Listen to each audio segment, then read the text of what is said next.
Chapter 2. Moon's Shadow. In the eerie silence of space, the moon orbited Earth, a silent observer for millennia.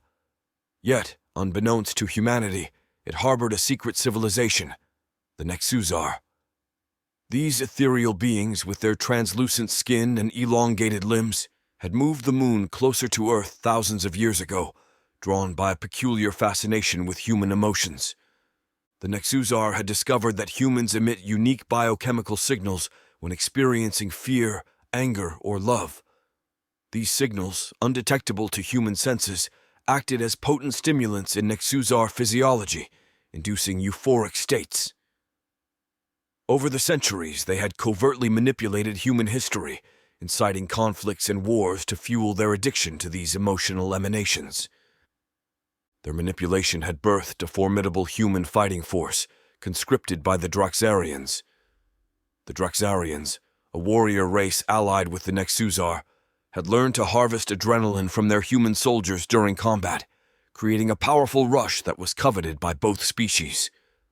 The Turd-Ysseys General Krasthor, a towering figure armored in battle regalia, addressed the Nexusar Council with urgency. "We need more human soldiers," he demanded, his voice resonating in the chamber. "Our interplanetary campaigns depend on their adrenaline-fueled prowess." The lead Nexusar, a being named Zalarion, regarded the General Krasthor with a gaze that seemed to pierce through time. "We understand your need," Zalarion replied, his voice a harmonious echo.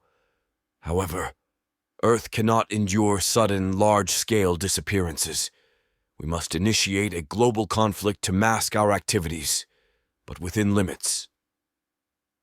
The Turd-Ysseys General Krasthor bristled at the constraint. "We cannot be bound by such limitations. Our need for warriors is paramount." Zalarion raised a translucent hand, signaling calm. "Remember, General Krasthor, the last time we escalated to such extremes, it resulted in the human world wars." General Krasthor's patience snapped. "This charade for the humans is unnecessary," he argued vehemently. "Why must we dance around their perceptions? Our need for warriors is critical." Zalarion remained unflappable, his voice a calming contrast to General Krasthor's fury. "General Krasthor, remember the human world wars, a direct result of our overreach. Their technological advancement has made them more alert, more interconnected. A similar escalation now would risk revealing our presence." But General Krasthor refused to accept this logic. "We cannot be constrained by the fears of exposure. Our alliance with the Nexusar was forged on the understanding that our needs would be met without compromise." The council exchanged glances, an unspoken communication passing between them. Zalarion, realizing the gravity of the situation, made a final attempt to persuade General Krasthor. "We must proceed with caution. The balance we maintain is delicate. Excessive intervention could unravel centuries of manipulation and control." Krasthor, however, remained unyielding, his resolve hardened. "Then we must reconsider this alliance. Our reliance on human fighters and adrenaline is too great to be hindered by caution." The Turd-Ysseys General Krasthor stood resolute before the Nexusar Council, his towering figure exuding unyielding determination. "I demand 10,000 new soldiers," Krasthor declared, his voice booming across the chamber. "And they must be of prime health, capable of combat, sourced from the First World nations." The Nexusar Council, led by Zalarion, exchanged silent glances, communicating through their unspoken bond. After a moment, Zalarion spoke. "We can orchestrate natural disasters to achieve these numbers. However, we offer half from First World nations." Krasthor frowned, unimpressed. "That's been your tactic since the Americans first landed on the moon. I expect full compliance with my demands." Zalarion sighed. "The Earth's ecosystem cannot endure the disruption we caused during the world wars.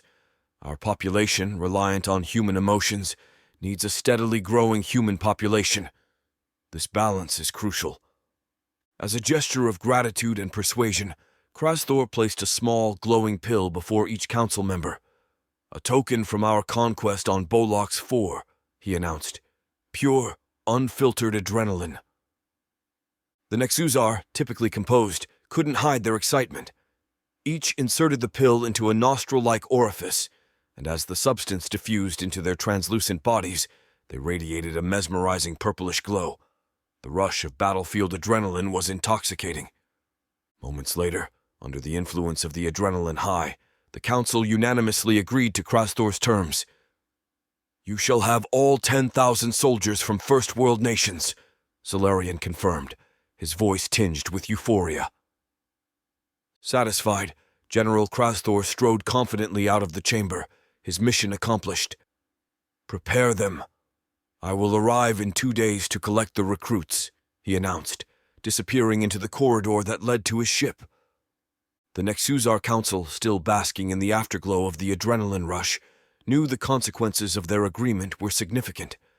Yet, driven by their insatiable need, they had once again set in motion events that would subtly yet profoundly impact the unsuspecting humans. The Nexuzar, utilizing their advanced technology and influence over Earth's governments, began the meticulous process of gathering the 10,000 humans demanded by General Krasthor. They communicated through encrypted channels, their messages cloaked in layers of deception. To the governments of the world, these orders appeared as covert operations or top-secret missions, cleverly disguised to avoid suspicion. In a vast chamber deep within the moon, the Nexuzar assembled the collected humans.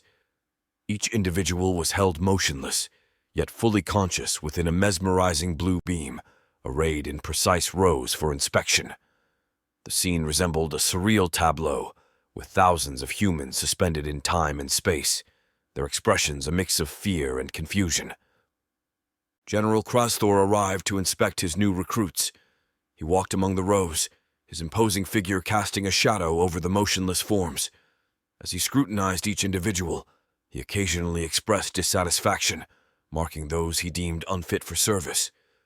Then, in a disturbing display of power and cruelty, Krasthor plucked the eyeballs from 2 of the rejected humans, devouring them as they stood helplessly frozen by the blue light.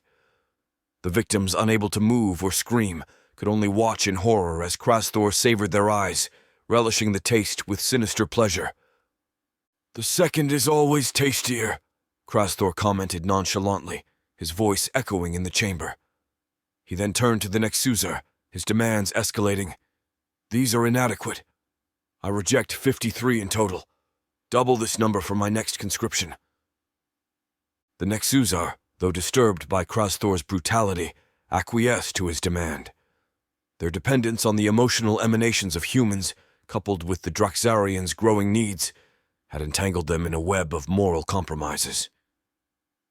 As Krasthor departed with his new army, the Nexuzar were left to contemplate the increasing complexity and risk of their operations, aware that their actions were pushing the boundaries of their carefully maintained equilibrium on Earth.